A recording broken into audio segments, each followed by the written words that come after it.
Great. It is 7 o'clock. I will call this meeting to order. I have a full board tonight, so I'll establish a quorum with all of our regular members. And we will stand for the Pledge of Allegiance.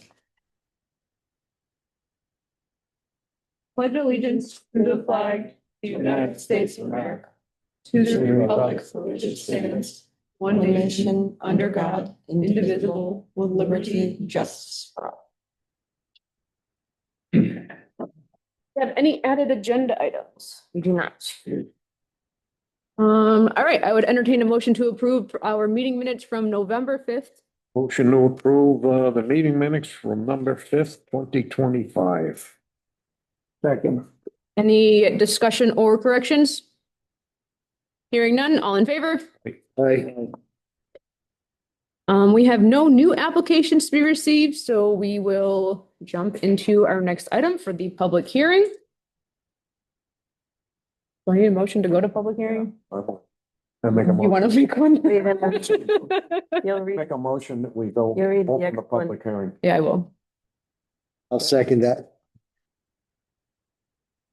Okay. Welcome to tonight's meeting for the East Windsor Inland Wetlands and Watercourse Agency. My name is Rebecca Davis. I'm the chairman of the commission, and I would like to take a few minutes to explain the format of this meeting. Also be advised this meeting is being recorded and minutes will be posted on the town's website. At tonight's meeting, we are holding the public hearing for IWWA 28-2025 for the property located at 173 North Road. The following public notice was published in the Journal Enquirer on November 21st, 2025 and November 8th, 2025, 28th, which I will read. East Windsor Inland Wetland Watercourse Agency. The East Windsor Inland Wetland Watercourse Agency is holding a public hearing on Wednesday, December 3rd, 2025 at 7 p.m. Details regarding how to attend will be published on the commission's agenda and will be made available on the town's website. IWWA 28-2025, applicant owner North Winkler EW LLC, seeking approval for regulated activities associated with the construction of a multifamily development with 4 apartment buildings, 152 units total, and 8 rows of townhomes, 37 units total, with associated parking and stormwater improvements located partially in regulated wetlands and upland review area at 173 North Road and North Road and Mullen Road, sorry. Map 125, block 25, lots 001 and 001-B, zone B3. A full copy of the application is available on the IWWA Commission website, on the town's website. Any interested parties may attend this meeting and provide verbal or written comments regarding this application. Journal Enquirer editors, edition November 21st and 28th of 2025. All right, I keep reading. The documents we received in the file are the plans set for proposed multifamily development, 173 North Road and Mullen Road of East Windsor, Connecticut, 06088. Lots 125-25-001 and 125-25-0001B. Prepared for North Winkler EW LLC, 80 Harrington Street, Shelton, Connecticut, 06484. Prepared by SLR International Corporation. Existing zone B3, proposed zone is PCD. Dated October 24th, 2025, revised on November 24th, 2025, pages 1 through 17. A stormwater drainage report as prepared by SLR, dated October 24th, 2025, and a complete application packet which included a wetlands delineation report and impact assessment prepared by SLR on October 29th, 2025. The applicant will present the application in detail, which will allow the commission members and the public to hear a better opportunity to understand what is being proposed. Commission members may ask questions during the presentation. Then we will ask members of the public who support the application to speak. After this, we will ask the members of the public who oppose the application to speak. Lastly, we will allow those who do not wish to be classified as proposed or opposed the application to come forward and ask any additional comments, as well as anybody that is online.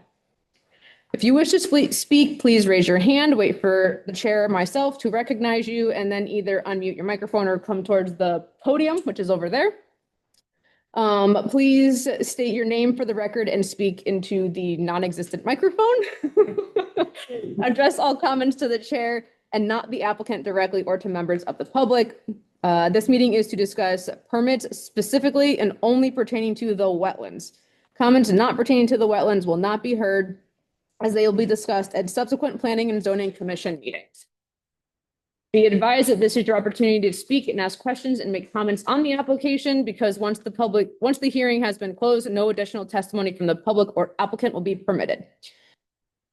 If you need to leave the meeting before any discussions are rendered, you may call the Planning and Zoning Commission office tomorrow at 860-623-6030 to get the results of tonight's meeting. Let's begin. Tonight we are holding a public hearing for IWWA-28-2025. I'm not reading all of that again. So at this time, we'll hear from the applicant for a presentation. Please take it away. Thank you, Madam Chair, and happy breathing after that. And there is, for the record, a microphone here. It's just flat. Oh, to know.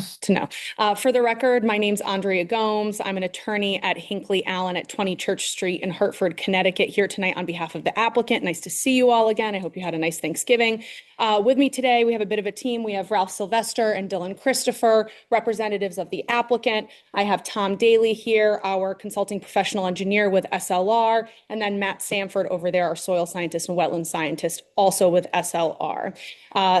Madam Chair, we do have a couple of procedural housekeeping matters I wanted to touch on first before we get to the substance of the application. I will note we have put a presentation together. We have a PowerPoint up on the screen. I submitted e-copies to staff in advance, and the commission should have hard copies before it of exactly what's going to be shown, just if you want to see close up or take any notes. With that, again, Madam Chair, you actually took the wind out of my sails on public notice. There was a November 21st and 28th public notice appropriately done by staff. Thank you to staff for taking care of that in accordance with the general statutes. We did also complete the abutter mailing as required by the wetlands regulations on November 14th. And then, as we mentioned at the receipt meeting, this has been a process. The applicant has been in communication with town staff and town officials for, at this point, over a year. When I became involved, we kicked off with a meeting with town staff in early September, and we have been in continuous communication with staff since that time, and we truly appreciate, we think we've ended up with a better plan as a result. So we're very thankful to staff's insight throughout this process. We did, of course, present to this commission on November 5th. And just one more procedural matter. We do have, as you mentioned, Madam Chair, again, you took half of my presentation. I'm kidding. We had a November 5th a December 1st memo from SLR responding to the town engineer's comments, and we've submitted revised plans, which you'll see tonight with minor revisions, but happily we have completely addressed the town engineer's comments. So as far as we're aware, town staff comments have been addressed and fulfilled. So with that, I'm going to actually jump into the substance of the presentation. If you can go to the next slide, Danielle, thank you. So the subject property. Excuse me. I'm sorry. We cannot see the PowerPoint. So with the screen share, if you could. Oh, wait. I'd say, can we do it? There we go. Where are we? Share. Our left. Okay. and go here. Can you guys see that now? Yes, thank you very much. Sorry Thank for the interruption. Oh, that's okay. Thank you, Ruth. So again, we're on slide number 2. The outline that you see in red, that is of the subject property. It consists of 2 contiguous or connected parcels totaling about 30 acres, and it's adjacent to the North Road, Mullen Road, and North Road, Wells Road intersections. It's unimproved right now, and it's a mix essentially of farm fields and wooded area. It's an unusual site, and you're going to hear a little bit more about this from Tom and Matt, but on this 30-acre site, more than 1/3 of it consists of regulated area or wetlands. We have about 11.4 acres of wetlands isolated in 3 separate parts, and we're also dealing with 2 intermittent water courses on site, which has really put our fantastic design team in an interesting position in trying to design a site that avoids adverse impacts to the wetlands, which I'll come back to in a second, and I think we've been successful in that. Next slide, please.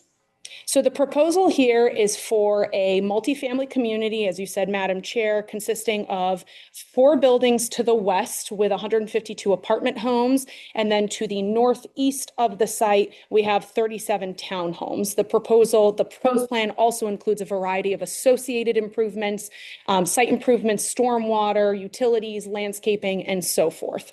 And we're going to hear a little bit more about that from Tom. But the point of tonight's meeting is to accomplish this plan, we are going to need to disturb about 8.71 acres of regulated area. 8.58 of those acres is in the non-wetland upland review area. So of this plan, we are only disturbing about 0.13 direct wetlands disturbance. So again, that's a tip of our hat to SLR for being able to come up with that on such a difficult and unusual site.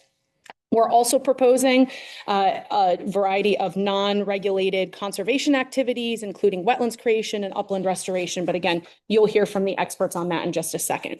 So before I turn it over to Tom to talk about the engineering, existing conditions and engineering of the plan, I'm going to put my lawyer hat on and talk a little bit about the purview of this commission, and not only for the benefit of the commission, but also for the benefit of the public. So Wetlands 101, as I call it, and I think I said this in November, right? I need a t-shirt saying that, is no adverse impacts to the value or function of a wetland. And the key piece is being adverse impacts, not impacts generally, right? Because you could impact anything by, my joke is throw a cotton ball into it, it's an impact. But you're looking at adverse impacts to the value and function of a wetland. And of course, Tom and Matt combined are going to talk to you a little bit how we've been able to avoid any adverse impacts through thoughtful design and engineering.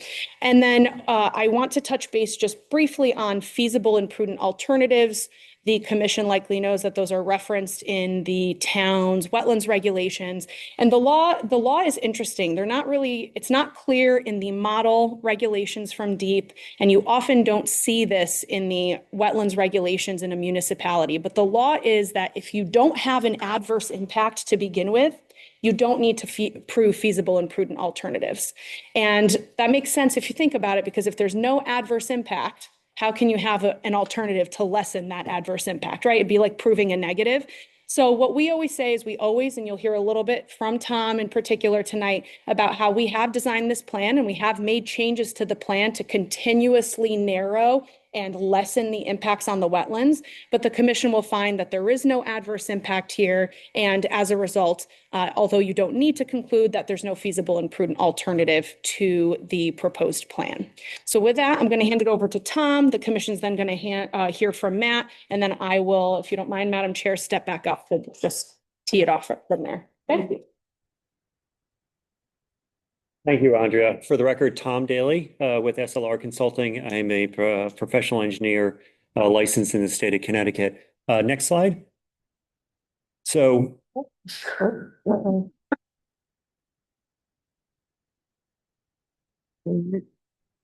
If you could just refresh, there you go. See if it'll refresh. No.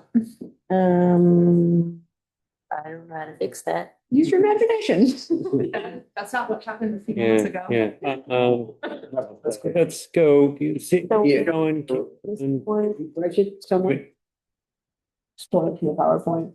I think it's this last. It's a later slide also. Danielle, keep Later one. going. Keep going. Yeah, I previous one.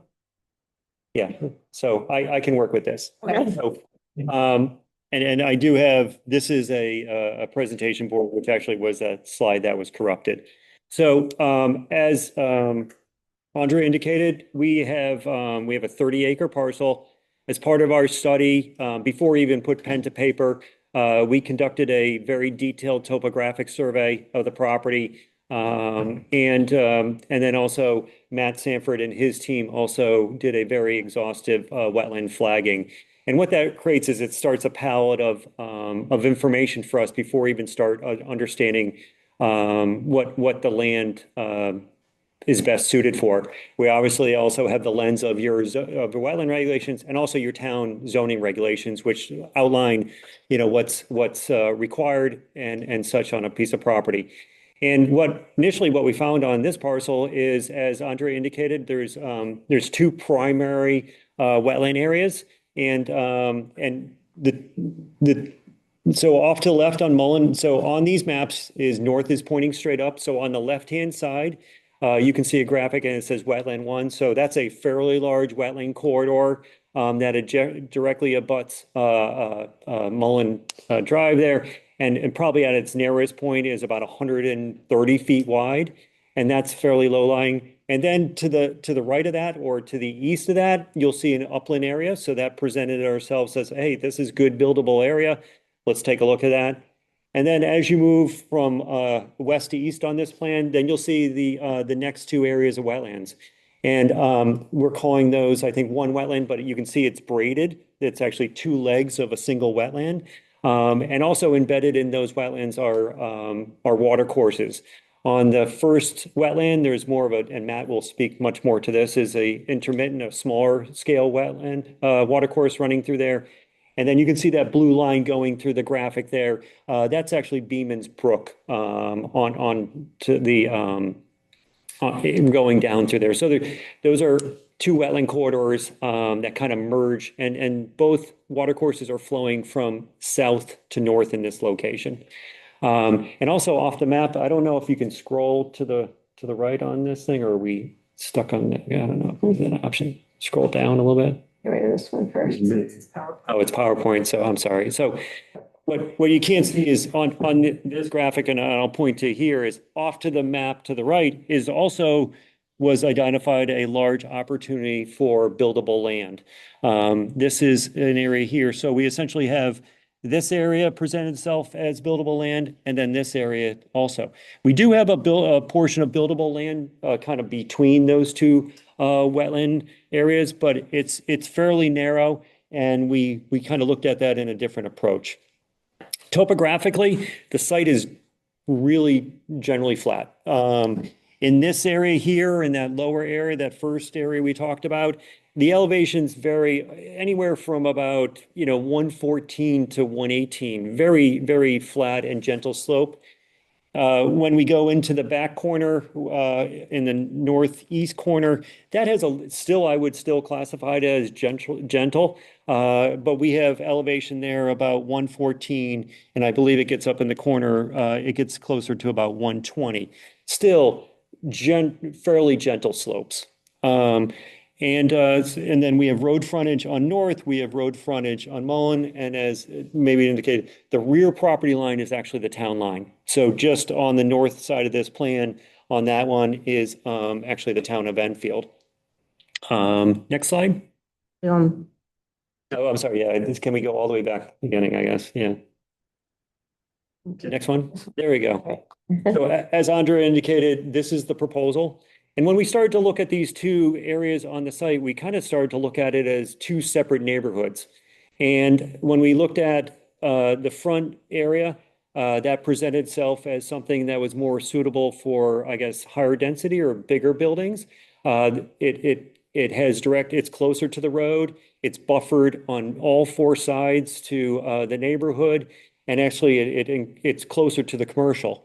And then on the other side is where it starts to get closer to single-family residential. Working with the applicant and the architect, we decided that dropping down to more of a townhouse or more of a single-family type of feeling there made a lot of sense. It's also, as you can see, the townhouses work better with some topography because you can step it up the grade. And also, it's a narrower footprint, so it kind of fits nicely in there. But we see this as two neighborhoods, and we've actually had a lot of success in multifamily development where you're offering two housing types. We're not all the same. Everybody has different needs on housing.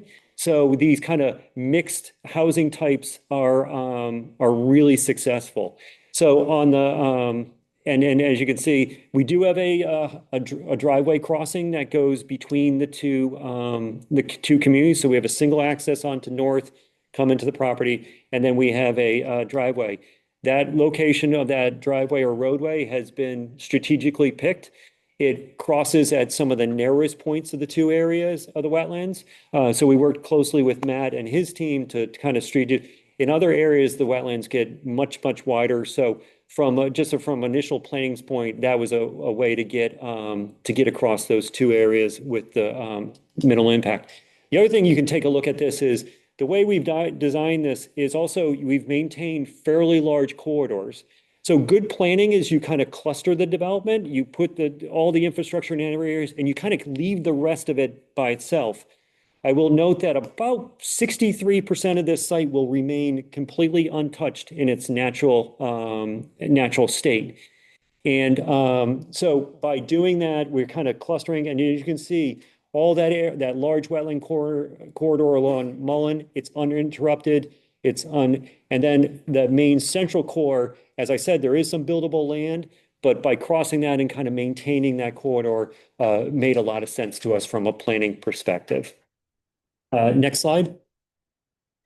So this is a graphic that represents essentially, as Andrea gave you some of the numbers, the light green that you see there is the area that falls within your upland review area.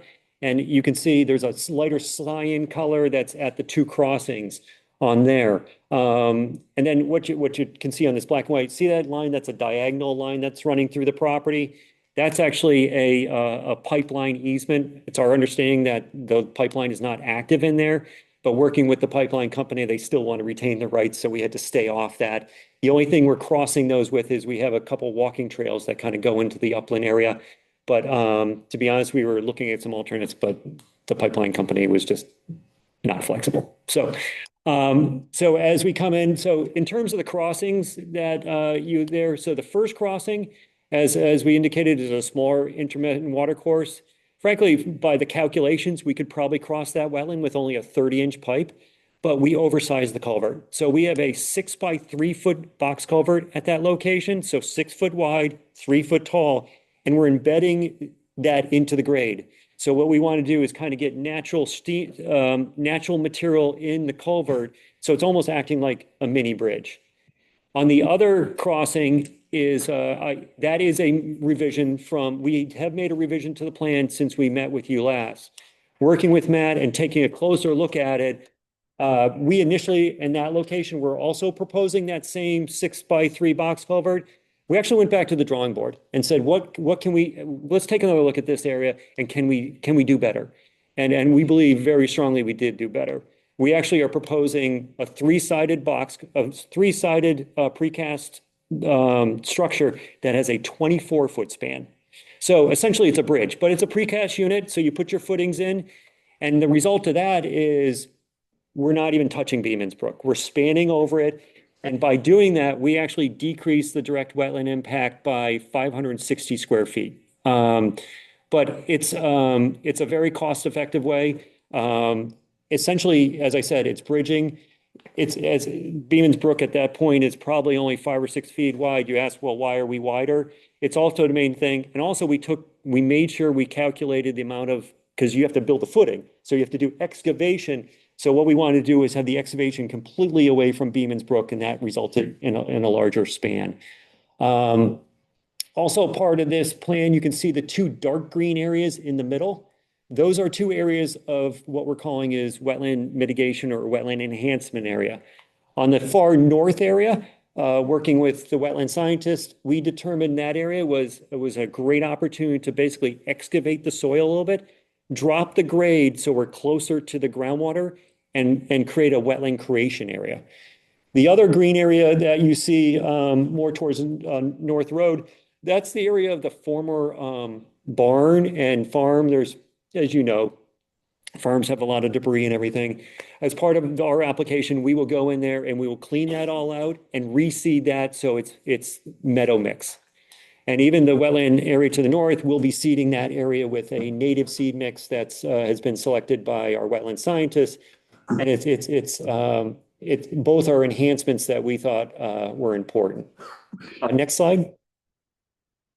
So to get a little more into the details, so this is the apartment side of the community. You come in, there'll be a main drive, you have apartments, and then you can see we've actually kind of designed in a way that it's not an area where you're getting, a sea of parking with 300 parking spaces. You can see we've kind of created these little small areas and kind of broken up the development. As I indicated, we have a small clubhouse, some amenity area. The far end of the property, we have a small dog walk area.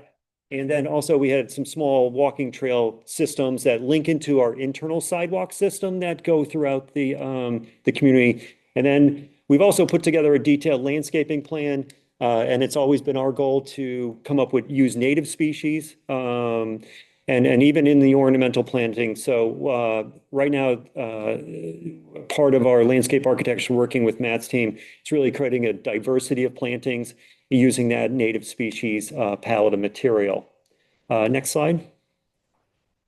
And on the townhouse side, you'll see we come up, we swing up to the top. And those two hatched area, I'll get into those. Those are above ground stormwater basins to manage the stormwater on those properties. And those will also be seeded with a native seed mix, a wetland restoration seed mix.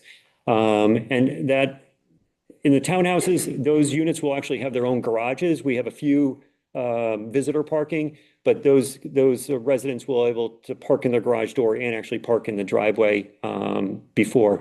But as you can see, the townhouse product really works well in that area as we cross over into the wetlands. Next slide.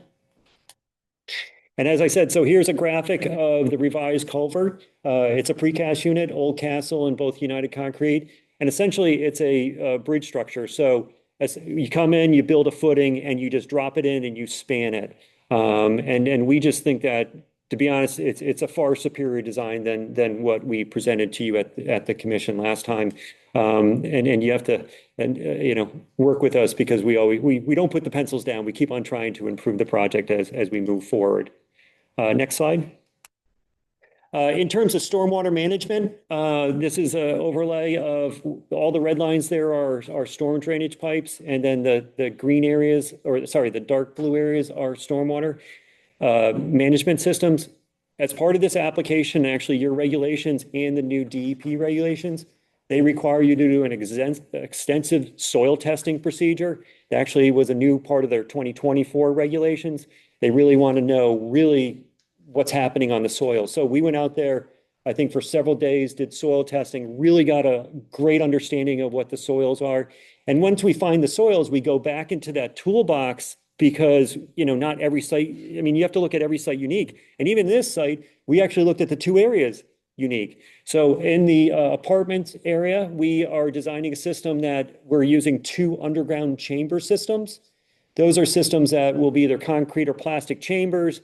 They're underground, and those were chosen there based upon the soil characteristics and our intent to kind of keep the footprint of development tighter there.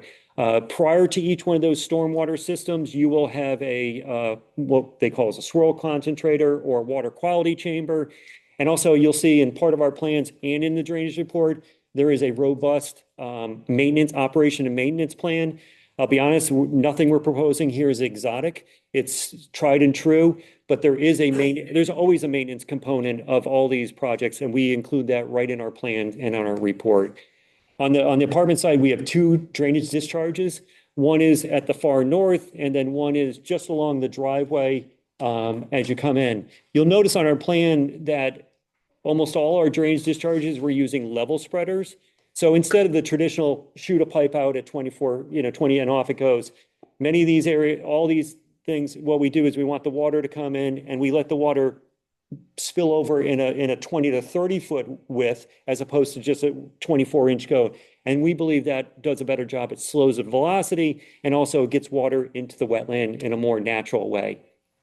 As we move to the townhouse area, we had a little different soil characteristics there, and we are using above ground basins in there. So you'll see there's at the far north, you'll see more of a triangular type stormwater basin. And then down below, you have a smaller basin. I will admit that, and those basins will be vegetated. Those basins are designed for both water quality and quantity. One other revision to the plan, once again, working with Matt and his team, we did go ahead and we added 2 rain gardens. So at the back of the townhouses on the far right, on the bottom, Matt came to us and said, I think there's an opportunity to take the roof leaders and send those to rain gardens. As you know, roof water is generally clean. And so we have some new rain gardens that show up on your plans that you received, and that allows water to do some groundwater recharge and get that back into that high end, or basically the top end of the wetland. The stormwater basins have been designed for the 2 through the 100-year storm event.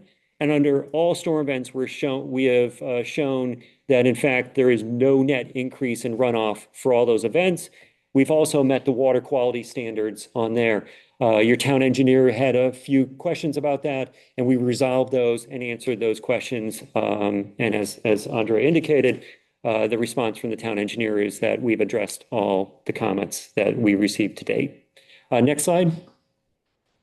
One other thing about this is not only it's also temporary impacts, and one of the things we look closely is erosion control. So we understand that erosion control is a very important part of the plan, and as a designer, the sites that get me really concerned are, one, if you have steep topography. Luckily, we don't have that. And then two, if you're receiving a big watershed from somewhere else that flows through a construction site, it's been my experience over 3 years. If you have a combination of those two, you can get yourself into trouble. Good news on this site is we have a flat site and we are not receiving a lot of water.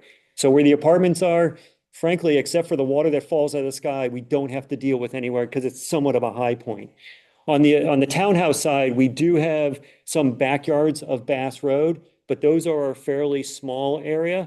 And actually, part of our plan, we're proposing a swale along those properties. So we can build that swale first and work in the dry.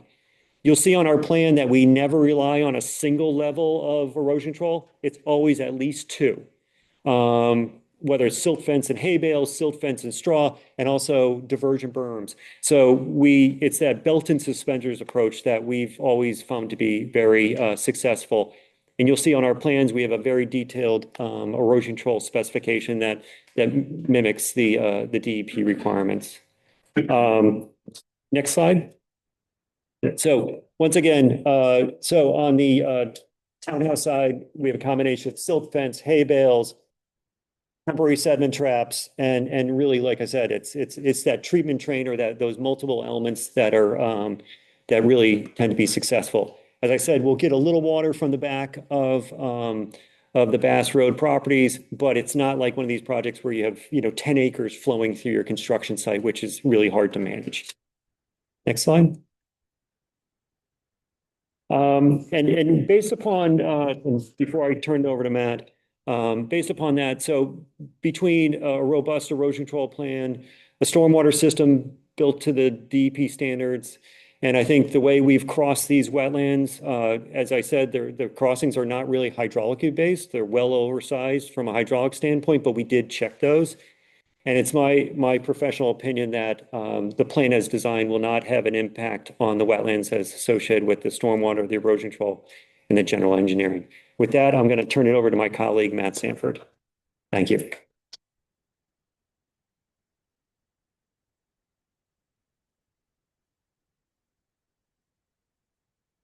Good evening. For the record, it's Matthew Sanford, senior professional wetland scientist, as well as a professional registered soil scientist with SLR.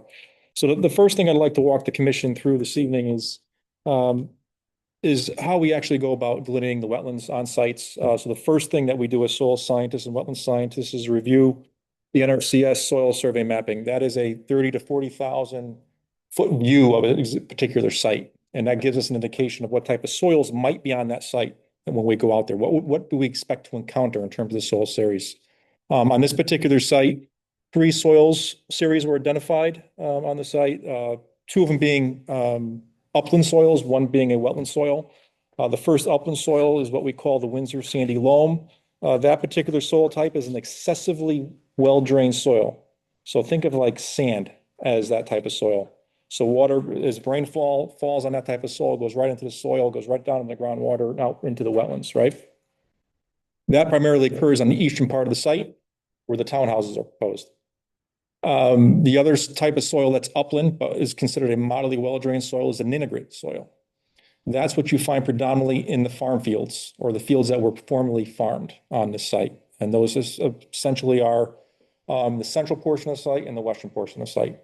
The third soil type which is our wetland soil, is the Walpole series, which is a poorly drained soil. And that Walpole series was found in 3 particular locations on this site. Looking at the screen in front of you, you'll see that wetland 1 was delineated, wetland 2 is the central trough, and wetland 3 is the most eastern trough. This site was actually delineated over a period of 2 years. So we started delineation in September of 2023, and then we finished delineation or reaffirmed delineation in October of 2025. Reason being is in September of 2023, the fields between wetland 1 and wetland 2 were actively being farmed. So they were disturbed in nature, as well as the field between wetland 2 and wetland 3 were also actively being farmed, again, disturbed in nature. It's sometimes a little more difficult to define the wetlands when they're under actual cultivation. So one of the things that we did in 2025, because the fields have been abandoned in the last 2 years, is to go back, reaffirm our lines that we had developed in 2023 to confirm that no other changes, manipulations in the area had taken place from 2023 to 2025. And so what you have before you on your plans is the accurate wetland line based on current conditions that are out there today. So starting from the west, we'll talk about wetland 1. Wetland 1 is approximately 4.5 acres in size. It's not our largest wetland system, but it's close to being the largest wetland system on site. We classify this one as a palustrin emergent wet meadow wetland, and that's primarily the areas that were formerly farmed in 2023 have now converted and vegetated with meadowy type vegetation. In some of those areas, we do have some speckled alder, which is a woody shrub coming up. But for the most part, in the wet meadow areas, we look at reed canary grass, which is actually one of our invasive species in wetlands. We have purple loosestrife, which is another invasive species, goldenrod rollgrass, soft rush, to name a few of the plants that are found in the wet meadow emergent wetland areas. As you move west along Mullen Street, and I'm sure as many of you have driven by this site, it becomes more wooded. In that area, that's primarily a combination of what we'd say plush and forested and plush and shrub wetlands. Those are dominated by red maple, overstory canopy and pin oak, with an understory that's dominated by speckled alder. Also along that tree line / wet meadow line, there's a large patch of Phragmites, common reed, which as we know is another one of our invasive species in wetlands. Primary functions and values of this particular wetland, when we evaluate those based on USA Highway Methodology Workbook, which is our standard methods for evaluating wetlands and assigning functions and values to these wetlands. For this one, we have a couple principal functions that we've assigned it. Groundwater discharge, because this does have groundwater that discharges to the surface and then migrates through the wetland and from south to north. Second one is we have some stormwater discharges that come into this wetland from Route 140 as well as Mullen Road. So there's stormwater that may have sediment, that may have nutrients that end up discharging directly into the wetlands. So in that case, a wetland like this with a high stem density, with a lot of herbaceous vegetation and a lot of woody vegetation would assimilate nutrients, meaning absorb nutrients that might be in stormwater, as well as filter out any sediment that might be in stormwater. And lastly, probably the fourth function for this wetland in terms of principal functions would be wildlife habitat. I wouldn't say so much wetland dependent wildlife habitat, but certainly your typical urbanized, suburbanized wildlife species would be utilizing this wetland throughout the year. As we move to wetland number 2, which is the center of the site, that is a wetland that has been significantly manipulated as well. It appears that at one point in time, it was probably excavated to form a drainage ditch / imminent watercourse through that area. The southern parts of that wetland are former farm fields. If you drive by there, you'll see a bunch of speckled alder, which is one of our wetland shrubs coming up right along Route 140. As you move into the kind as it narrows in this particular graphic and moves north, it narrows into what we'd say plush and emergent wetlands and a little bit of a plush and forested wetland. It's broken up in several areas, former crossings by the farmer in terms of they get across from field A to field B. So there's some clearing between some of these forested areas along this drainage trough. It is an intermittent water course. It measures approximately 4 feet in width. And that's important in terms of knowing the width of the intermittent water course, because that helps us understand how we should design a crossing at a particular location. And I'll get into that in a few minutes. In terms of its functions and values, again, it's an intermittent water course. It's got palustrine forested wetlands and palustrine emergent wetlands. Its primary functions and values are going to be the following: groundwater discharge, especially from that southern part of the wetland. There's groundwater that breaks out, moves north into the intermittent water course, and then flows northwest off the site. So groundwater discharge is the principal function. Again, similarly, there is a stormwater discharge along Route 140 that discharges into the southern end of that wetland, and a simulation of nutrients. So absorption of nutrients is a primary or principal function. Sediment retention is a principal function. And lastly, similar to wetland 1, wildlife habitat. It does not provide fishery habitat because it's an intermittent water course. So I want to make that clear. As we move to the eastern part of the site, wetland number 3, it's probably the least disturbed wetland if you look at it from the southern part of it, where it's wide, very wide green along Route 140. That is more of a palustrine, what we call palustrine forested wetlands. So that has been undisturbed for probably 30, 40, 50 years. So red maple trees, pin oaks have been able to come up and colonize that particular wetland. As you move further north on that wetland trough, it becomes more of an emergent wetland, more disturbed by former farming activities. So this is where you start to see reed canary grass come in as your dominant plant, some common reed, as well as broadleaf cattail. As Mr. Daly pointed out earlier in his presentation, if you look at maps, town maps, Beeman's Brook flows from basically south to north in this particular trough. It's unclear whether Beeman's Brook is a perennial watercourse. Based on our field investigations, both in September of 2023 and in October of 2025, we found it to be intermittent in nature. So typically, intermittent watercourses aren't given a name, so to speak. Usually perennial watercourses are given a name. However, based on mapping, it's shown as Beeman's Brook. That's what we represent it. And if you have seen our report, our October 27th report, in there, we do indicate that hydrology fluctuates seasonally in this particular watercourse feature, and it may be actually intermittent at times. And we've observed that. In terms of its functions and values along this particular system, very similar to wetland number 2. Again, its intermittent nature doesn't provide fishery habitat, so I think that's important to note. But however, again, we're looking at groundwater discharge, especially from the wetlands, that larger, wider wetland to the south. There's a considerable amount of groundwater discharge that comes off the uplands to the east and feeds this wetland, as well as wildlife habitat. And the last 2 is simulation of nutrients and absorption of nutrients, as well as filtering of sediments that come off the adjacent uplands. So those are the primary existing conditions that are on the site for the wetlands. Let's walk to the next slide, please. So this slide gives you, in white, shows the proposed conditions in relation to the green polygons that are the wetlands on the site.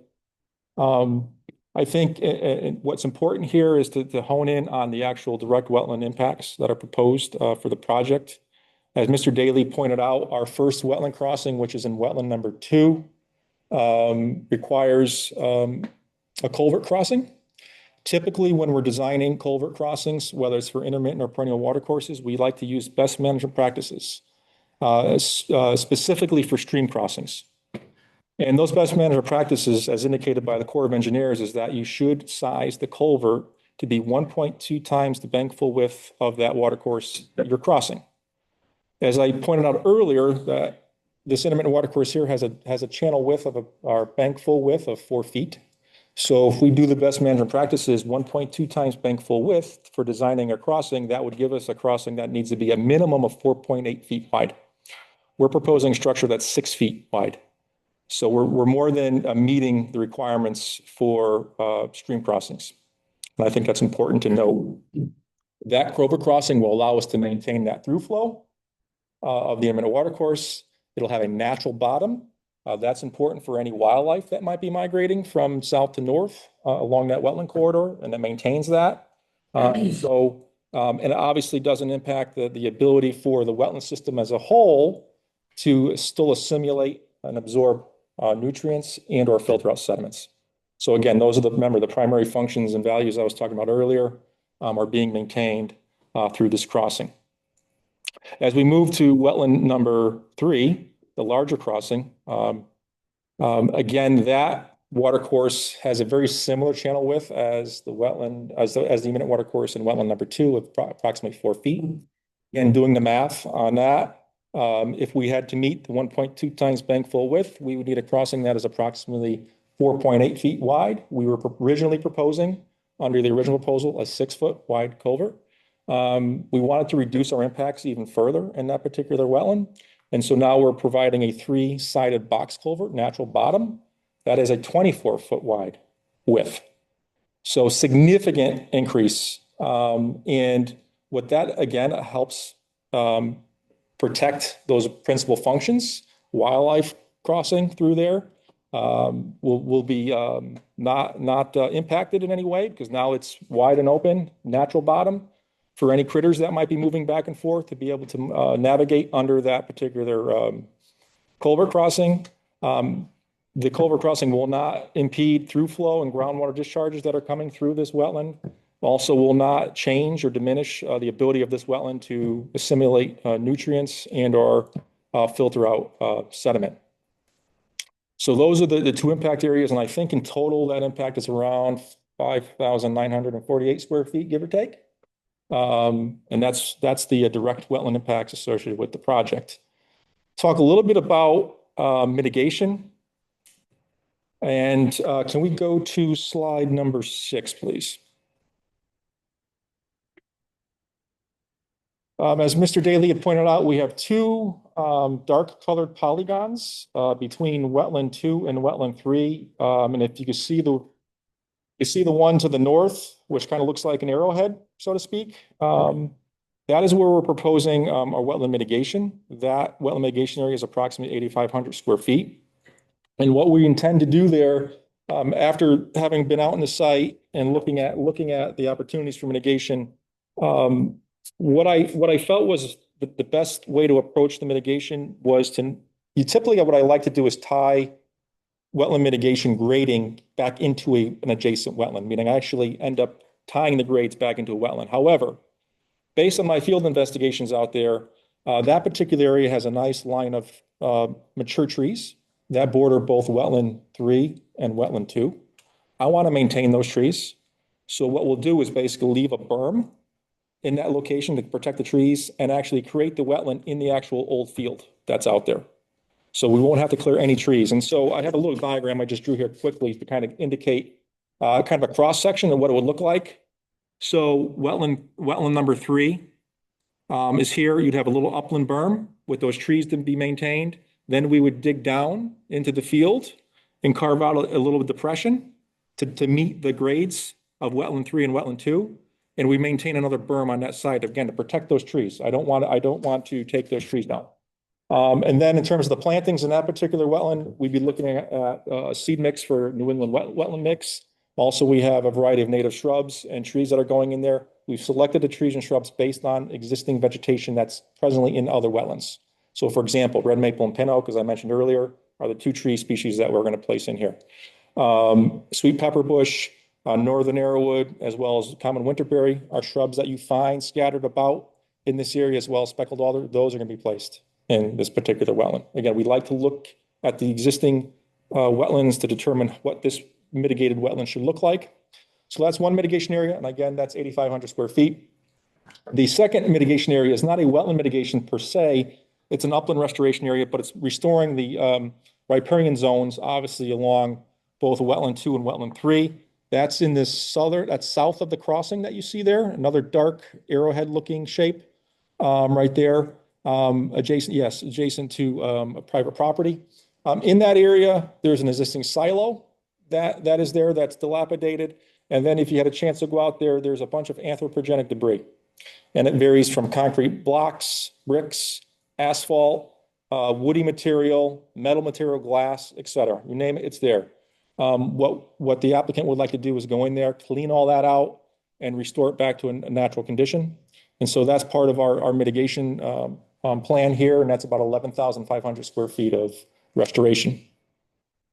The last thing I want to talk about is maintaining the stormwater and cleansing the stormwater that would contribute to the wetlands. I think that's important. And again, it speaks to one of the or a couple of the functions, three of the functions: groundwater discharge, nutrient assimilation and absorption, as well as sediment retention. As Mr. Daly pointed out earlier in his presentation, we are detaining water in the western side of the property and discharging it through level spreaders so that we do not have any point discharges that can cause erosion and sediment to be discharged directly downstream into the wetlands. Also, those devices will also filter out sediment if there is some on the parking lot areas, et cetera. Areas along the townhouses where we have open basins, those are important because those will act as additional nutrient assimilation, water quality protection, as well as any sediment protection in the forebays that are associated with those.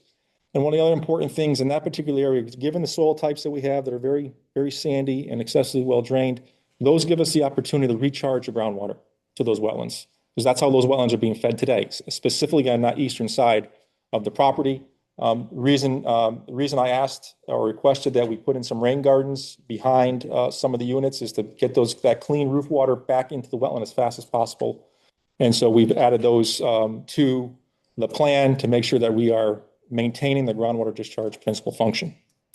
So with all that being said, it's my professional opinion as a professional wetland scientist, as a registered soil scientist, that the design, the proposed development, and all the improvements that are before you will not have an adverse impact to the wetland 1, wetland 2, or wetland 3 on this project. With that, I'll turn it over. Thank you, Matt. Madam Chair, again, for the record, Andre Gomes, counsel for the applicant. At this point, Madam Chair, I defer to you. What we typically suggest, again, at your discretion, is we turn it over to commission questions and or public comment. And ultimately, I'd like an opportunity to close at the end, but I will leave it to you to decide what we do next. All right, I will open it up to the board for any questions or comments. Who wants to go first? Was the north side behind the condos, if I can call them that, was that elevated, like the Enfield side elevated higher? Can't remember what it said last time, so I was just looking for a little clarity. If you have a good memory, I'm going to ask Mr. Daly to answer that. You're absolutely right. So from on here is the topography is the lowest here and it climbs up towards Enfield. So Bass Drive is actually elevated above this property. And also as we do here, we cut the grade a little bit. So this is actually going to be dropped down from that elevation. Yes. So they would be sitting, like, say, the Enfield side would be kind of looking down at the roof line more so than. It varies across here. Yeah. We are proposing a screen fence, a 6-foot high fence along the property line, and also vegetation buffering. But it varies, so it depends on your situation. But yes, they will be set down where they will be presented. They will be presenting to the neighbors as lower than if you were standing on the road looking at them. Correct. Thank you.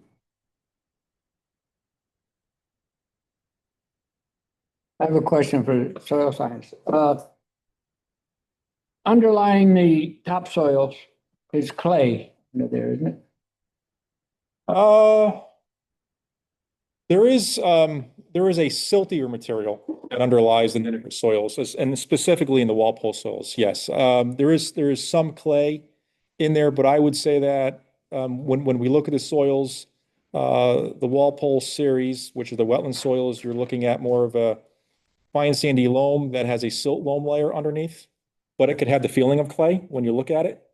And that's what diminishes its infiltration capacity for the wetland soils.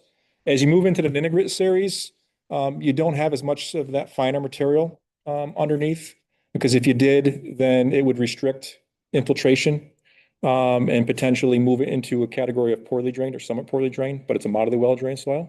And then obviously in the Windsor series on the eastern part of the property, that's pure sand, basically right down and very little finds it. It's north of that, or west of it, northwest of that, there was a site off of Mullen Road where they wanted to put in it has something to do with chemical storage. I can't remember what it was, but it was because they had so much clay there. That's where where they make mulch. Mhm. And that Okay. was maybe, Yeah, I mean, there are some clays in some areas, especially up here from the old Lake Hitchcock, which existed in Right. Hartford, right? So in old Lake Hitchcock, could be some of these areas are the remnant clays. That's why in some areas we had brick factories up here in the northern part of or central part of Connecticut, because of some of the clay soils that are in this area. In this particular, I saw mostly silt loam, but again, it acts like clay in terms of its infiltration. Fascinating. university did a test to find out about Lake Hitchcock. Yep. I got 80 feet of clay, 6 feet of topsoil and 80 feet of clay. Yep. And then 20 feet of red clay and then like, You have it in your yard? yeah. Yeah, you have a brick factory there pretty soon. I got better brick material than polar brick or. Yeah, absolutely. Yep. And it's all due to glaciation and Lake Hitchcock. Yeah. Social climber, I got 96 feet. Oh.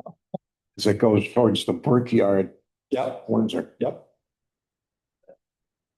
Any other? Were there any contaminants or anything you found in the soil? So I'm gonna ask Mr. Daly, we did do a phase one, but come on out, given the agricultural history of the site. Yeah, that's, And I have to thank Andrea for that. Andrea works in a lot of communities along the Connecticut corridor that agricultural is a question, and we're doing it more. So we did a phase one, that thing, but Andrea actually suggested that we actually go do grab samples. And we do a lot of work more in the orchards and down in Glastonbury. The grab samples came back clean. This has never been used in an agricultural space that they were putting heavy chemicals on it. And we did it as part of our normal due diligence, but yes, we can report that we don't have to do any soil mitigation or anything for this property. thank you. We did have the EDBs in town. Yeah. I mean, it's funny, we're working on another agricultural thing and same thing. It came out clean, but not even a few miles thing. I've had clients walk away from property because it was apple orchards. That's where we see the orchards were pretty hard. Corn and hay was not the same thing. So, but yes, part of due diligence, grab samples on that, and we sent them off to lane. Nothing, our LEP did that, and we don't have to do anything to mitigate. So, good question. Don't go away. So on the two crossings. Yes. We did talk about the box culverts, but I was just wondering if you could kind of dive into any impacts that the utilities might have going across there. Obviously, electrical just probably bolt to the culvert, but you have a sanitary sewer going through there and a storm sewer. Are those going to be dug into down below the grade? Yes, so they'll be below grade and on that, but we did try, not all of them. So the electrical, the water and the storm are going to be below grade. Sanitary sewer, I would have to check. We tried to keep low profile culverts, so we're wide but low. So we want every opportunity, and you can see when you go through here in our grading plan, you can see there's some grades because we're kind of raising the road up to the point where I can take a look at that while I'll look at the plans and I'll come back to you on the actual thing. But most of the utilities will be above. Sanitary sewer he's talking about. Yes. And storm. Typically, we try to go over and not, but let me just check the. I just want to make sure I wasn't 100% sure by looking at this. So while you're doing that, then I have a couple of questions for the wetland scientist. Sure. Well, I'll come back. Unless you're ready. No. So on our East Windsor GIS, we show the northern part, like a semicircle of the northern part of this site as being in the NDDB. And then, so while I was going through your report, I wanted to see if that was reflected at all. And I noticed in all three of those wetlands, you do point out that the possibility of eastern box turtle is there. And so, and you look at this, and I'm no eastern box turtle expert. I don't even pretend to be, but they tend to love this section where the townhouses are going to be for their winter hibernation, and then they move into the wetlands during the active season. I was wondering what your professional opinion was on how, number one, if you saw any evidence of the eastern box turtle while you're out there, and two, how this development, specifically the townhouse area, would affect that habitat for them. Sure. For the record, it's Matt Sanford again. So with eastern box turtles, are an upland dependent species. So they're not a wetland dependent species of turtle. In most cases, a lot of our turtles, we think, are more wetland dependent, painted turtles, snapping turtles, et cetera, spotted turtles, wood turtles. Most of our turtles are wetland dependent.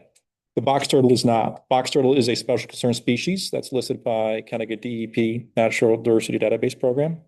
The habitats that they typically like are these forested sandy soils. It provides good opportunity for nesting during the early summer months.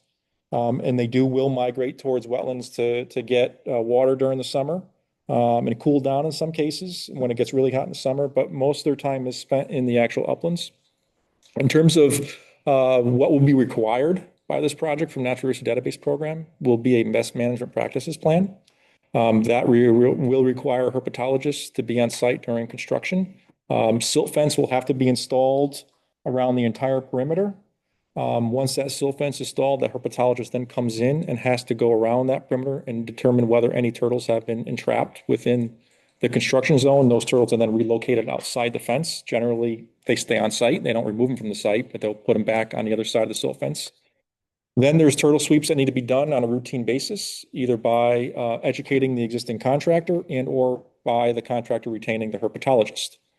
In addition to that, DEP doesn't like to have any trees felled into the wetlands, et cetera. As part of that, if any turtles are encountered during the construction process, they're supposed to be reported to the DEP under the best management practices. So that's typically how they're handled on construction sites. You're not restricted not to build anything in those areas, but use best management practices to protect and conserve those turtles during construction. Okay, and thank you for that. And then, so if you look at post-construction, how this site looks, what does that look like to you as far as maintaining some habitat for those turtles? Absolutely. Matt Sanford again for the record. So certainly there's going to be a considerable amount of upland habitat that's all maintained in these areas here. That the turtles would then migrate to those areas and start utilizing those areas for nesting and their daily routines. So there's still a considerable amount of property. I think 60% of the property is still going to be maintained as undeveloped. That's a considerable amount for the turtles that may be out there. I think one of your questions, and I didn't answer it, is whether or not we actually saw any turtles out there during our investigation. So both in September of 2023 and October of 2025, we did not encounter any box turtles on the site. However, the site does have habitat that would be indicative of each box turtle. So, thank you. And if I can just add to that from the legal perspective, I echo, and again, Andrea Gomes, counsel for the applicant, I echo what Mr. Sanford said. The presence, as this commission probably knows, the presence or location of a site within the NDDB area is not a no-build proposition. It just poses additional requirements upon the applicant or the developer to protect those species. We will follow, of course, DEEP best practices. The way wetlands commissions typically deal with wildlife is interesting because wildlife is not pertinent unless there's a potential for adverse impacts to the function of the wetland, right? So we hear, I've been to wetlands hearings where we see photos of birds and deer and owls and everything. And while certainly it's important to hear all of that, we're really looking at whether or not impacts to that wildlife will adversely impact the value and function of the wetland. That being said, Commissioner, again, we're going to be following the NDDB best management practices if we are, in fact, like you said, located in that NDDB area, which we are. So whether it be this commission or planning and zoning, can impose that as an approval condition because we have to do it anyway. But if for a belt and suspenders move, we can certainly impose that as an approval condition. Thank you for that clarification. Absolutely. And to follow up with Andrea on that condition is we've worked with Matt and DEP. We have actually standard turtle management notes if the commission is so inclined, we can, as a condition of approval, we can add those to the final plans, so they're memorialized in that. But we've worked on many sites, and it basically lays out exactly what Matt said. Step by step, this is how we're expecting the contractor, so there's no surprises. Back to the sanitary sewer. No, we are not. All the utilities are above the culvert. So Okay. we're going more wide and shallow than that. So, and the nice thing is, because we're doing the crossing, typically your sewers have to be deeper when you have units. There's no units there, so we're able to come across there shallow, and stay above it. So there might be some, we might have to put insulation around the water main because it's kind of near it. But no, we're not trenching through it. We're over the top of the culverts. Any other comments, questions from the board? Yeah, just make a comment. I think we've had a pretty darn good presentation, thoroughly done tonight. You should be congratulated. Thank you. Usually silence from silence from the commission is usually a good sign when we've hit all the points. So thank you. We appreciate that. All looks good on the.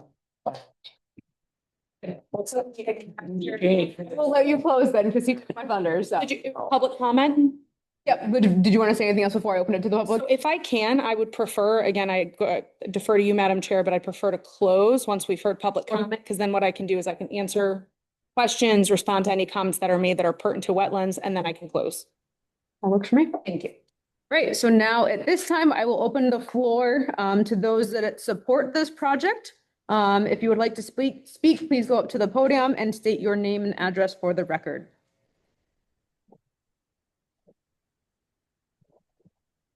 Don't all rush up at once. Me? Only talking about people that are supporting this, right? First, yes. Yep. All right, seeing no movement, we will move on. If there are any. Want to invite anybody online? Oh, anybody online that is in support of this project that would like to unmute and speak? I have a question, Sure, if that's all right. And it has to do with the retention basins, the stormwater basins associated with the townhouses. Will those be dry for the most part, or are they going to be wet basins?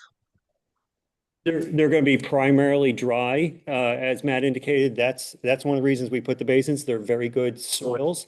So they will be wet for 24 to 40 hours. There might be some shallow water in there because we're trying to infiltrate maybe for a longer period. But Matt, don't you agree that those soils up there are in such, and that's probably why the streams are intermittent. The soils will, so many times they'll be dry, but during the spring they may have some longevity. But no, they're not ponds, and they will not have standing water for a long period of time. Okay. And you may know this because you just looked at those plans, the 20-foot span box culvert or the bridge, the prefab bridge. How high is that from the intermittent stream? It's only 3 or 4 feet. Okay, 3 or 4 feet. thank you. This is on the planning and zoning office. She's a planning director. Yeah, so she's not public. Yeah, that's right. I think, because otherwise I think and sorry, Ruth, I think she's muted. So, and then just, and that's why we're answering. I would ask that maybe the best way to handle it is we'll take really good notes. Yeah. When all the public comes up, and then we'll kind of hit them all at one time. Is that okay? That's fine for your closing. Is there anybody else that was online that would like to unmute and speaking of support for this?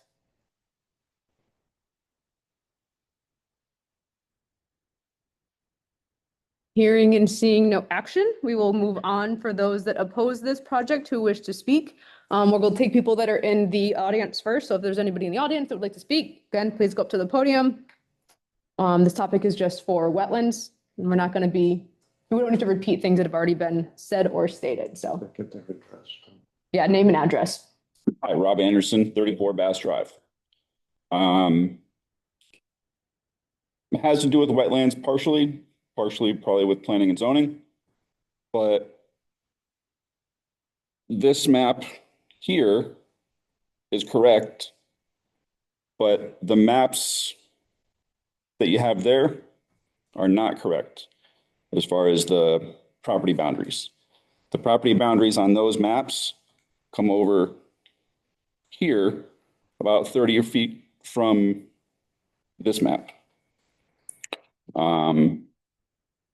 This is my property on the west side of theirs. We haven't updated. So, I think ours is updated. Yeah, I think you might be referring to the GIS map, which was our location map. Okay, yeah, these are good.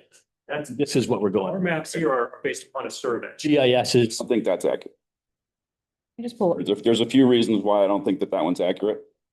I understand that that's not based on the GIS and that's supposed to be the correct one that the survey did. I think the survey is wrong. If you look at the property line on the North Road end, so there's a house on North Road and the property line there is at a pretty steep angle on those maps. And it's not that way on any of the GIS maps. This whole section right here is offset to the east.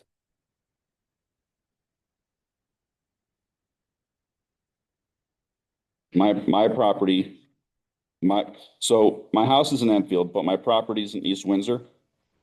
Like 4 acres. My property goes halfway through my neighbor's backyard and then down towards Route 140. Is this the lot that you're referring to, that I have blue on the screen? Perfect. Just so we're all on the same page. Yep, Perfect. square.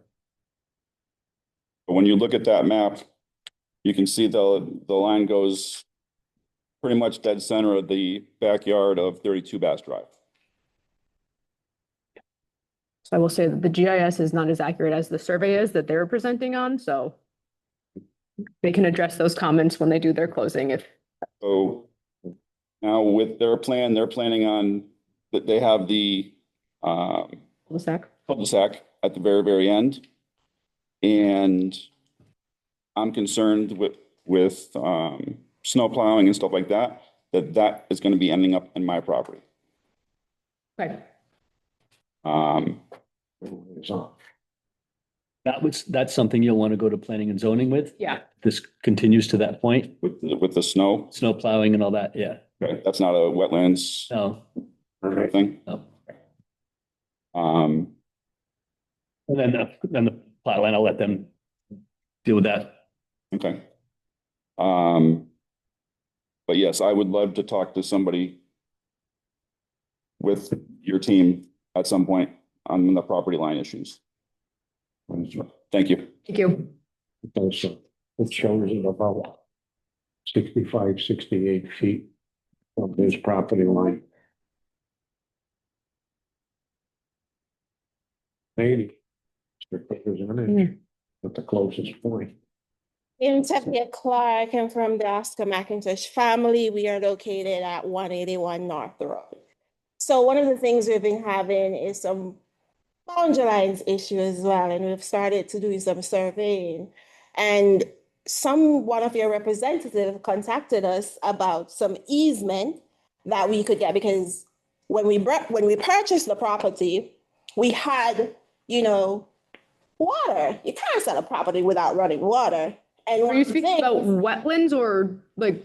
Yeah, there's wetlands behind us or right beside us. Okay. We're literally 181. You probably see that building with like the planks on the wall. Yeah, it's under renovation. That's our house. Okay. But one of our things there as well is that we use well water. We are concerned about those issues, and we haven't been able to contact the right person who we can talk to about those issues. One, there is a survey issue, which we are getting that survey because we are being told that we are infringing on your property, which is kind of an issue for us. And one of the things that we try to negotiate, can we purchase that 50, less than a half or 20 feet, that boundary line, because water is one of the main things for us. You can't have a house without water. And where the well is, it's literally on that line. And then you have that little running stream behind us where the deers and so forth normally come. But our main issue is that you're gonna do all of this and, it's kind of, we purchased a property in this area, kind of like to be a little bit not so urban since we moved from New York. So that's kind of a lot of issue. But if we can have someone who can walk us through the plan in full and how it's going to affect us, because we are literally right there. Right there. And we're getting contacts from various persons, from whoever's your contractor is like, you know, doing the one-man thing. Hey, can we talk to you? Let's talk to the right person so that we know what we're doing and what we're dealing with. And if there is that opportunity, since you're building this construction up, there is that easement opportunity, and we would like to also discuss that. Thank you.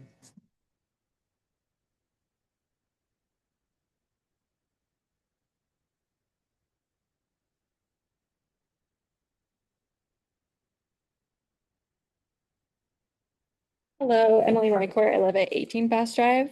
And stop me if these are not wetlands related questions, because I'm happy to come to another meeting. Just regarding the application, I was just curious who the actual applicant is, because SEW or So Property was not mentioned during this meeting. And I saw that it was only written initially on the application, but it's not mentioned throughout. The applicant and owner is mentioned throughout as North Winkler. So I'm just looking to see who the actual applicant is. It was kind of talked about, but not really enough to my liking. The forest along the back of my property is proposed to be very thinned out. So what are the buffer requirements, and can they be enhanced? Because a 6-foot fence really is not going to cut it for me. That is planning and zoning. So Yep. whenever that date is announced, you will certainly be notified as an abutter as well for that.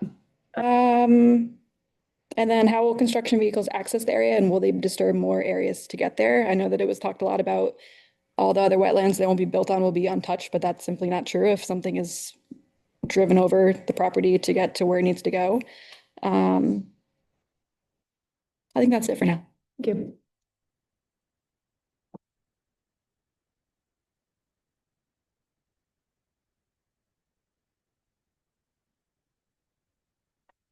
Amelia Monska, 12 Bass Drive. Just a quick question. It might have been touched on earlier, but I know that they had asked about stagnant water near the townhouses. I was wondering if, like, the described Arrowhead wetland mitigation area to the north of the crossing area would be anticipated to have any stagnant water or longstanding water at any point? You can address that afterwards. Okay. Thank you. Anyone else from in this room? All right, we will open it up to the online members if you would like to unmute and speak.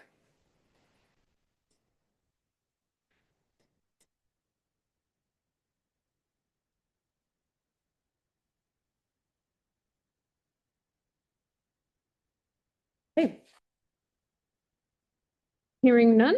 Are there any not opposed, not support, anybody else that would like to speak? Okay, any additional comments from staff? Take it away.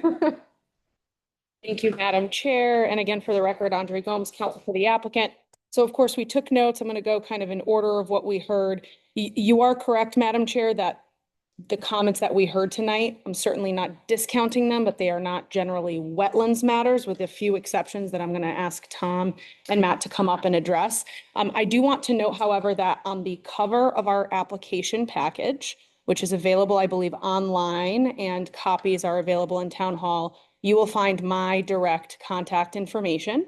You will also find contact information for the rest of our team. What I would suggest, particularly in response to the neighbor who's right, what I keep calling the tooth in our property, if you will, I pick up the phone and give me a call, and I'm happy to field the questions appropriately, whether it be to the applicant themselves, to myself as counsel, or to our engineer, or to schedule a call.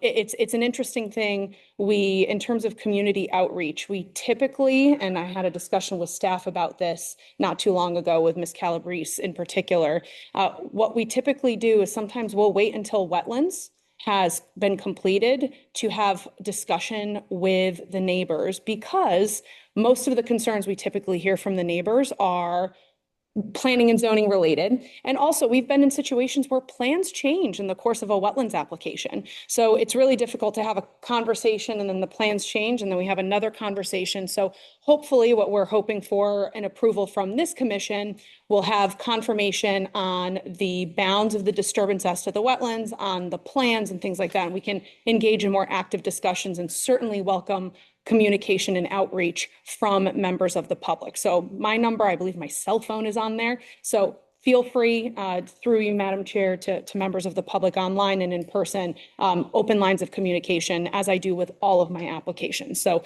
I will say that there was one question about who the applicant is. The applicant is North Winkler. That's who was listed on the application form, on the cover of our application page. It was in the public notice as well. So that is clear. SEW is just an affiliated entity, and I believe the entity that ordered the plans in the first place, but it's absolutely clear that North Winkler is the applicant. Let's see. We heard a couple of questions, and again, this goes back to what I was saying about direct discussion.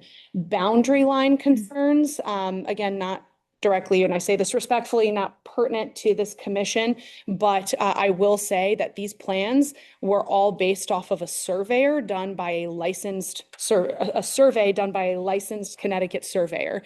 So I want to make that clear. There may be discrepancies on where things are located. We heard the word encroachment. That may be the case. And there may be discrepancies on GIS or property cards. I can't tell you how often I see an incorrect property card. It happens more often than you think it would be. I believe the property card for my own house was incorrect for a long while. So in any event, this was done by a licensed surveyor. That's kind of the creme de la creme, and that's what we based our plan off of. To the extent, again, members of the public have any questions, give us a call. We'll put you in touch with the right people, or we'll have a discussion about that. But again, respectfully, not pertinent to the Wetlands Commission's purview. And same goes for the well water easement and things like that. I'll also note just generally for municipal commissions, wetlands, zoning, flood commission, whatever it may be, issues of private property disputes, whether or not there's an easement, whether or not there's access, a license, whatever it may be, beyond the purview of the commission. That's between the property owners generally. I'm going to ask Mr. Daly to come up and talk. This was potentially wetlands related, to talk about construction vehicle access, because certainly you want to ensure that during construction, we're not also impacting. And then I don't know, Tom, if you wanted to talk a little bit, I'll ask Matt to come up after and talk about the mitigation area and type of water, if any, we can see in there. Thank you, Andrea. Once again, for the record, Tom Daly, and to confirm, Andrea, it is a A2 certified survey, and I know it's hard to see in the PowerPoint, but if the public wants to look at, there's actually a separate survey in the documents, and everything is based upon that. That being said, and I think one other neighbor said they were having a surveyor. My experience is surveyors always talk to surveyors as professionals. So if there is any questions through Andrea, I'm sure my surveyors would be more than happy to talk to another surveyor. But our survey is based upon field investigation and land record search. So, but happy to talk. Professional surveyors love talking to each other, so that'll be just fun. And then the other thing, so construction access. So we are required to stay within the footprints that we are showing. So really the process for construction we do is the first you go out there and you install the silt fence. And the silt fence acts as two things. One, it provides for erosion control. It also tells the contractor where not to go. And virtually the entire site is encircled by silt fence. So the contractor will know exactly where you go and where you don't go. And what they'll do is they'll first come in and they'll build the road as they come in. So their construction access is also the road they're building. So what they do is the site contractor comes in, they'll build the roadway system, the contractor will stick to that, and then the building construction occurs after that. So, and because there's a large wetland area, as Matt's indicated, this is heavily wooded through here. There's really no other point of egress into the property.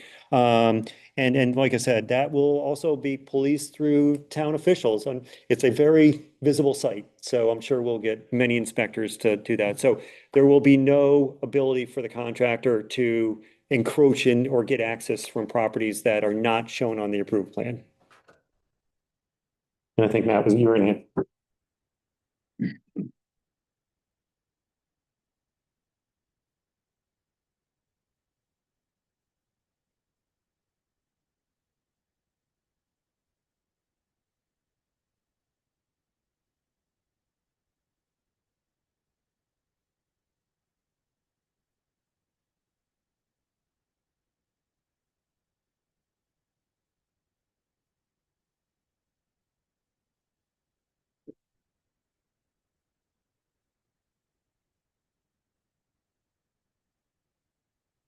Okay, for the record, Matt Sanford with SLR. So I think the question relates to whether or not stagnant water will be present within the wetland mitigation area. So the way we've designed this particular wetland mitigation area is different than the stormwater basins. Stormwater basins actually have stormwater being discharged into the basins, right? And then water will infiltrate through those basins. In some cases, large storm events, they may actually overflow an outlet structure, et cetera. The area that we've selected for the wetland mitigation area actually has a very little upland watershed to it. If you actually look at the contours on your plans and on this particular map, there's a watershed break right down the center of that farm field. And water actually, when a raindrop falls on the top of that farm field, it goes either this way or it goes that way, right? So what we're doing for the wetland mitigation is we're not looking to feed it with surface water. What we're looking to feed it and intercept is the groundwater. And so when we dig down to elevation 110, which matches the exact elevation of the wetlands adjacent to it, we're going to be intercepting the groundwater table. And the vegetation and the wetlands I described earlier on both wetland 2 and 3 are emergent wetlands. That same community is going to reestablish in this wetland. So we're not looking to create a pond. We're not looking for stagnant water to be in there. If we were sending stormwater in here as part of our hydrologic regime, then we'd have to consider some type of outlet structure to remove that water. But that is not what we're doing. This is not going to be fed, other than raindrops coming down directly into the wetland mitigation area. It's not going to have surface water running into it to feed it. It's going to be fed by groundwater. And that groundwater is going to go up and down seasonally. Obviously, during the winter months, our groundwater levels are higher. So you may see some standing, really low levels of standing water in the emergent wetland vegetation. As the growing season comes on, which starts right around May 1st to May 15th, and the vegetation starts popping, right, and we get all our green leaves coming out, you're going to see that groundwater table actually start to drop. And it's going to continue to drop all the way through August into September. And so as that groundwater table drops, there's even less chance of any ponding water in that mitigation area. And then as we rebound in October, November, December, that groundwater comes back up. But again, it's an emergent wetland. We're not looking for open water areas in this area. So there will not be any stagnant water like a pond or a stormwater basin that's designed to be a wet bottom, wet pond type basin. So I got a question. Is the groundwater, what is the groundwater average there? well, that's hard to say without doing, Worked out there, you right. have an idea. Right. I have an idea based on soils, right? But if you want a true answer, you'd have to put a groundwater piezometer in there to measure it, and you have to measure it over the course of 12 months. In terms of where groundwater is, well, groundwater in the wetlands comes right up to the surface, elevation 110 is the wetland surface. So groundwater during the wetter parts of the year, which we're getting into now, that groundwater is coming right up to the surface. As that summer comes on, as I indicated earlier, even the streams that are out here become intermittent. So that groundwater table drops probably anywhere from 12 to 18 inches below the soil surface in many cases. It depends where you are in the wetland too. But I'm talking about that pond that was discussed there. This here, Yeah. right now, where's groundwater? Yeah. Groundwater in this particular area is going to be, given the elevation, is going to be 24 inches below the soil surface or more. So that's the reason why we're actually lowering. That's why we have to dig down to lower the actual grades to actually intercept the groundwater table. Otherwise, if it was higher, then it would be a wetland, right? Because we'd have high groundwater table would form hydric soils. So, our job as soil scientists is to look within the first 2 feet of the soil solum to determine whether there's significant redoxomorphic features and or glade soil horizons, and those are formed by high seasonal water tables. If we don't see those indices in the soil, then we know those are upland soils. In this case, we don't have that regime, hydrologic regime, and we know it's lower than 24 inches in that particular area. Thank you.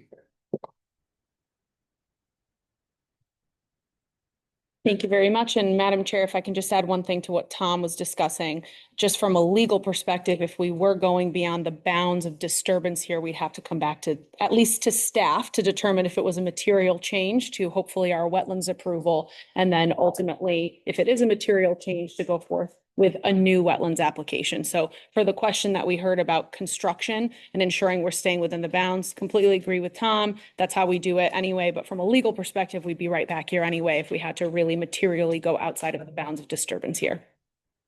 Okay, great. So with that, Madam Chair, I'm just going to take a moment and I'm going to keep it short because we've discussed a whole lot. And I think a lot of what I was going to say in my closing, we've already touched on, but I'm going to end with where I started, which was Wetlands 101. So Wetlands Commission's purview is to evaluate whether the proposed regulated activities, so here within the bounds of the upland review area or the wetland or intermittent watercourse as it may be, adversely impacts the value or function of the wetland.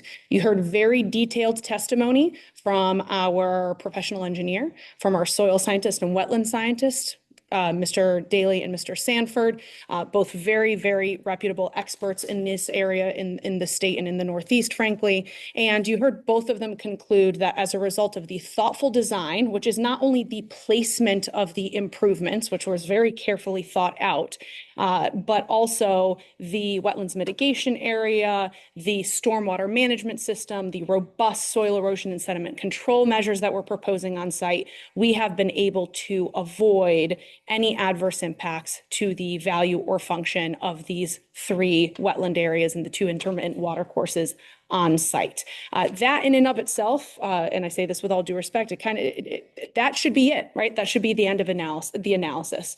As I mentioned at the outset, however, we have this legal issue of feasible and prudent alternatives. And the reason I tend to bring this up now is because, again, the law is, and I've litigated this before, the law is if you don't have an adverse impact, you don't have to show feasible and prudent alternatives because you're trying to prove a negative here.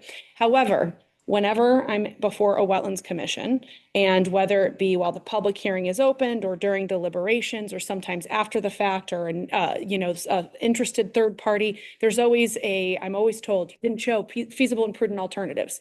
So we try to check that box anyway to provide the commission with comfort. You heard Mr. Daly talk about the 3-sided culvert that we're now proposing. You heard both Mr. Daly and Mr. Sanford talk about the expansive crossings that we have at these 2 crossings, how we've really maintained a very thoughtfully designed site that not only complies with your zoning regulations, which includes your stormwater management regulations, soil erosion and sediment control regulations, but also DEEP standards for stormwater management. And again, all of that provides a package to this commission, to the town of East Windsor, that avoids impacts to wetlands value and function here.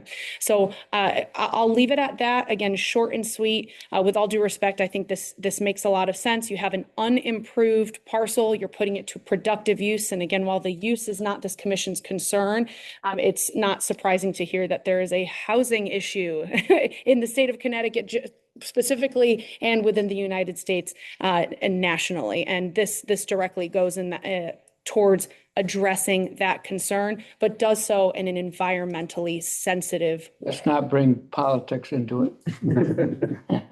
That was not a political statement, believe me. In rebuttal. Actually. In rebuttal. In rebuttal, yes. I promise you that it's not a political statement. So, but again, we'll leave that to planning and zoning. With that, I'll thank the commission for its time. Certainly, if there are any more questions, and a big thank you to staff as well for all their help in these last several months. And thank you for the detailed presentation and answering all the questions. So really appreciate it. All right. I have one more thing I'd like to say. I'd probably say too much, but I think the staff has to watch this site, if it's passed, very carefully. Because once construction equipment gets in there, everything changes. From experience, I know that. So. Sure they will. Right. Well, that's yellow sand in there, Rick. Well, All right. Just like Bass Drive. well, up on that. Lower. Yeah, it's all beautiful sugar sand. Together. All right. Any final comments? If not, I would entertain a motion to close our public hearing. Make a motion to close the public hearing. Favor? Yeah. Okay, so continuing on and moving along with our agenda, we have new business, which is this application. I'm not repeating that whole thing yet again. So we will continue on with our discussion of that to determine if the board is going to approve this application. Does anybody want to take us off? They've done a pretty good job. Say they've covered everything, so we really don't have any more questions, I but mean, from a wetland standpoint, it's Correct. done very well. correct. I mean, I would just like to say before you make the motion that I would like to add as offered that condition for the best management practices. How would you word it? management. Management best Management. practices as required by the state. As an additional condition. So that'll be number 15. I gotta.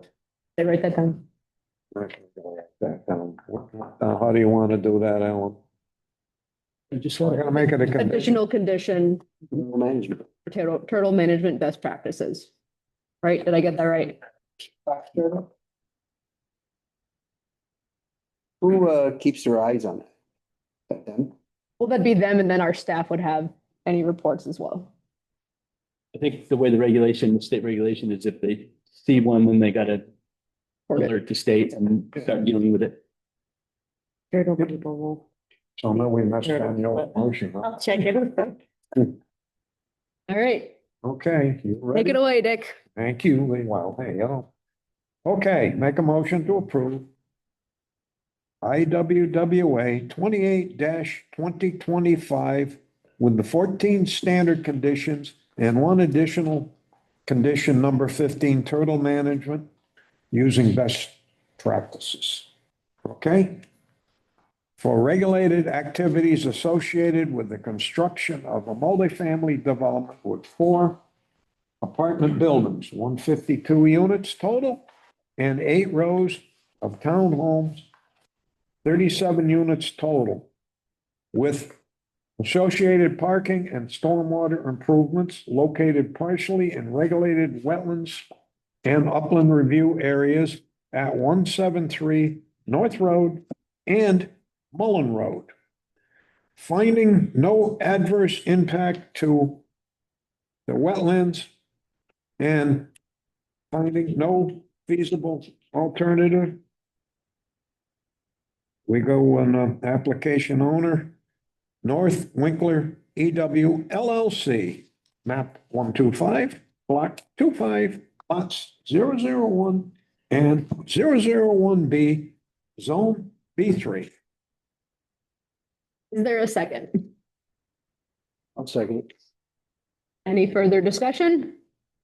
I'd just like to say, I think that this project does a great job of mitigating any impacts to the wetlands. And I think that it actually may, in some cases, improve the water quality through that wetland.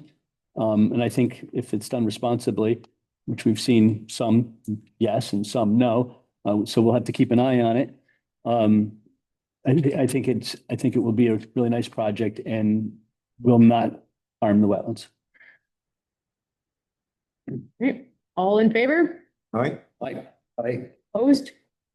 Well, I'll say aye reluctantly. You're an aye. Okay. you're not All in gonna favor. vote Anyway, Rick. Say no. Thank you, guys. Thank you. Thank you.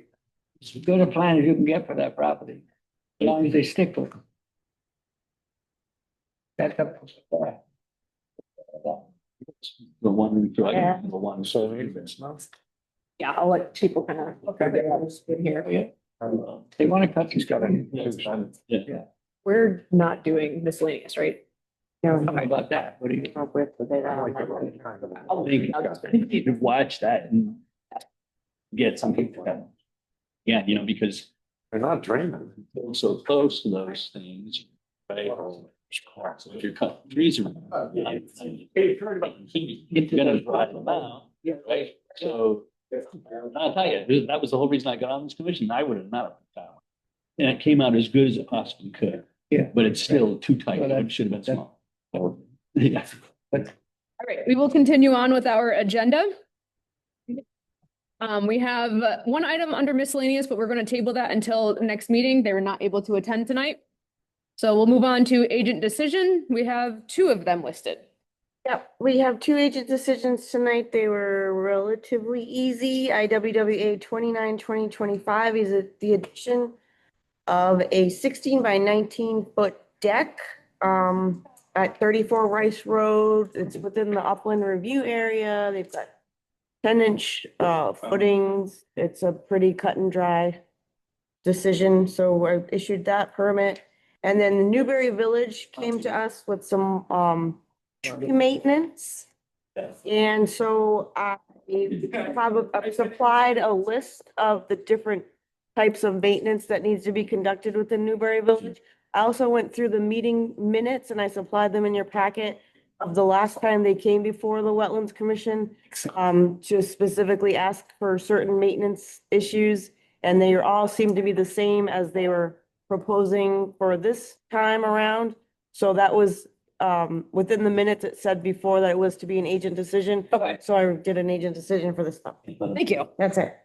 And this There'll be never be one as tight as that. The only, second, yeah, well, the only shame of it is these guys are probably going a little overboard about the wetland signage just said they shouldn't drop the trees in the wetlands and leave them there. And yet these guys are dropping a bunch of trees in the wetlands.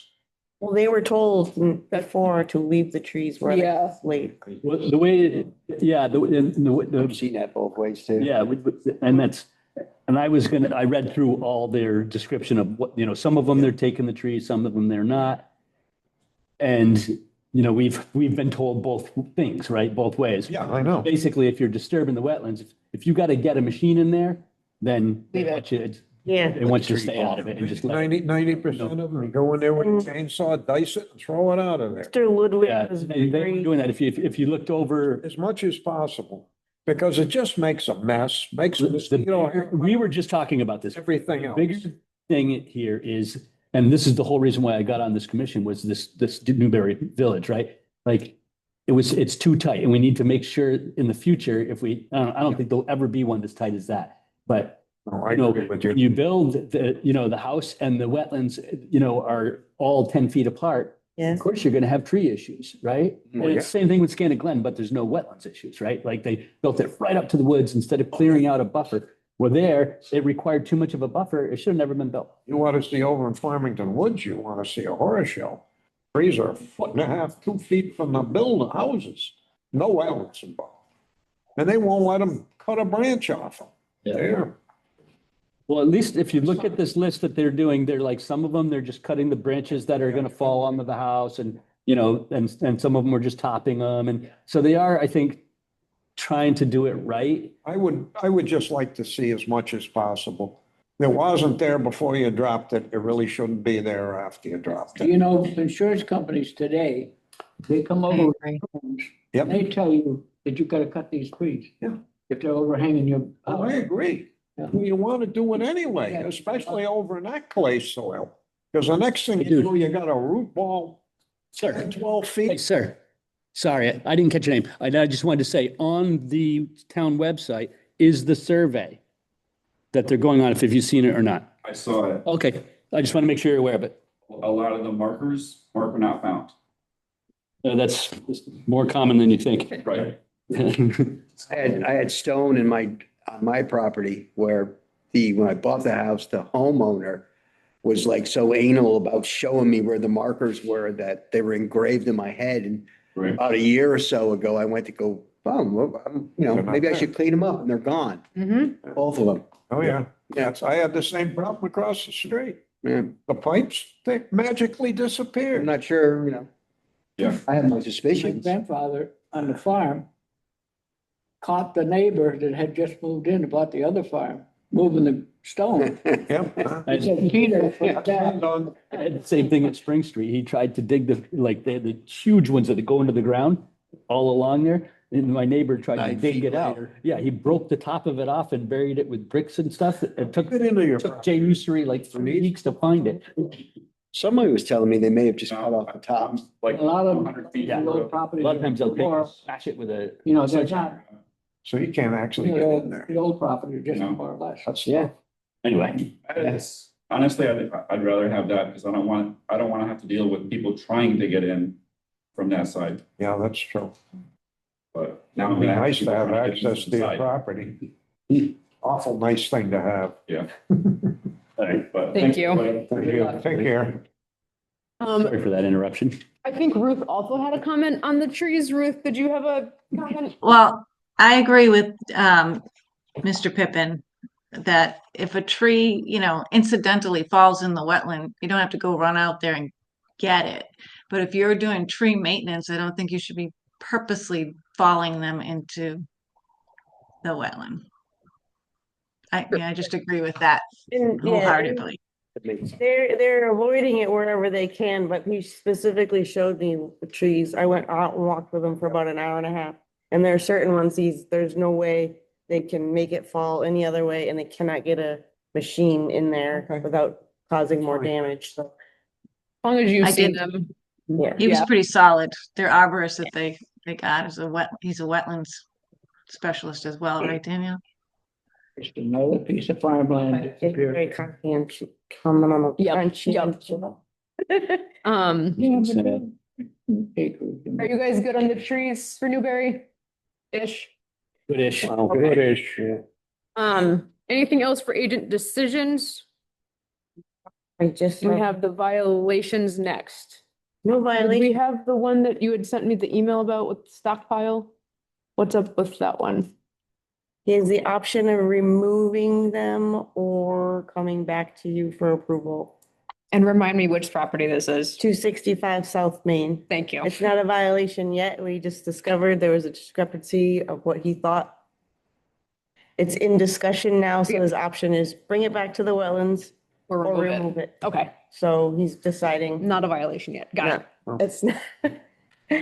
And he's aware of it, so we're at least we're in the right Yes. direction of having a conversation. Yes. Alrighty. Conference seminars and training, again, I think that UConn one is still available. And I had was it Mr. Pippin? Someone had asked me a question about the training that's now available from Deep. It was available before. It was supposed to be, one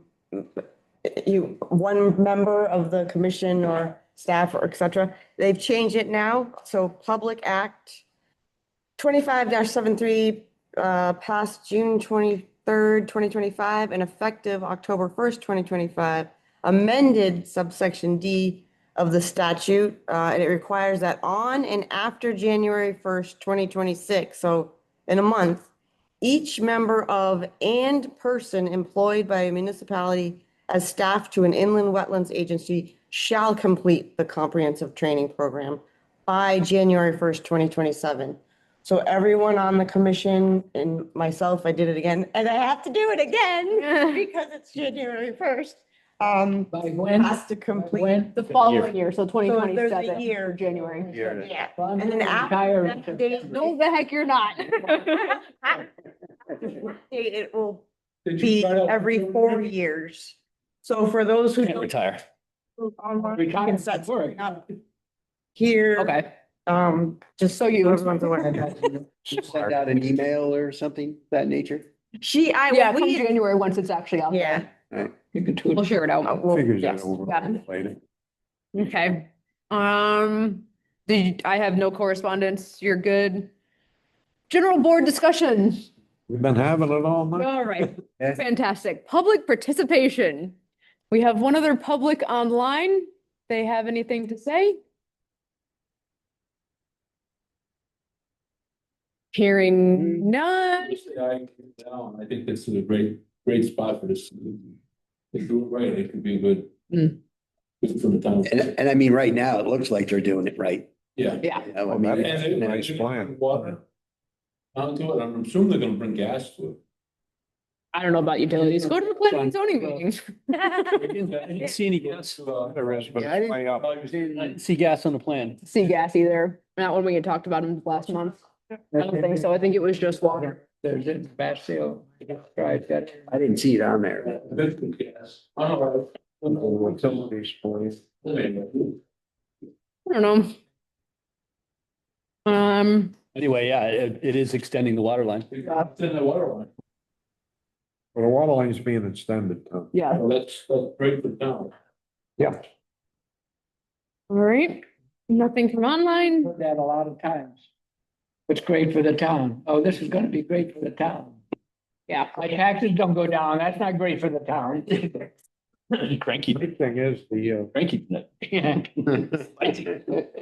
All right. We have nothing for executive session, so I would happily entertain a motion to adjourn. motion to adjourn. Second. I'll second. In favor? We got a second. 8:49. We should go.